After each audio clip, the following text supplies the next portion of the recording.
మీకు నేను ఈ వీడియోలో ఎల్కేజీ బుక్స్ చూపిస్తాను చూడండి ఎన్ని ఉన్నాయో. అసలు మన చిన్నప్పుడు ఎన్ని బుక్స్ అయితే లేవు కదా ఎల్కేజీకి. అసలు చూడండి డైరీ కూడా డైలీ రాస్తారు ఏం రాసుకురావాలని చెప్పేసి. సో డైలీ రాయాలి. సో నిన్ననే హోంవర్క్ ఇచ్చారు, కంప్లీట్ చేసేసారు. చూడండి ఎన్ని బుక్స్ ఉన్నాయో, టేబుల్స్ చూడండి. ఇంకోటి ఏంటంటే ఇక్కడ చూసారా, ఈ వీటితో ఎల్కేజీ వాళ్ళకి ఏం నీడ్ ఉంది అసలు. చాలా ఇంప్రూవ్ అయిపోయింది ఎడ్యుకేషన్ అయితే. అలాగే చాలా కాస్ట్లీ కూడా అయ్యిందండి. ఈ బుక్స్కి 1200 పే చేసాం, లిటర్లీ 1200. చూడండి ఇది సెమిస్టర్ 1. దీంట్లో English, maths, GK, rhymes, drawings and colouring.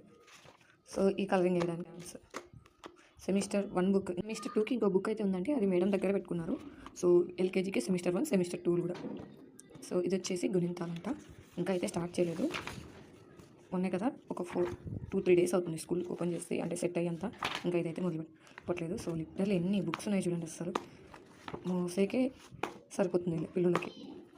మీరు కూడా ఎంత కట్టారండి? మేమైతే 1200 కట్టాము ఈ బుక్స్కి. ఫీజు కాకుండా మీ పిల్లలు ఎన్నో క్లాస్ చదువుతున్నారు, అలాగే మీరు ఎంత అమౌంట్ కట్టారు? మినీ సైజ్ హార్ట్ అటాక్స్ అయితే వస్తున్నాయి వీళ్ళ బుక్స్ కాస్ట్ అని. ఎల్కేజీకి ఇన్ని బుక్సా? Oh my God. మీ పిల్లలు ఏ క్లాస్ చదువుతున్నారు, వాళ్ళ బుక్స్కి ఎంత అయిందో కామెంట్ చేయండి. ఓకే.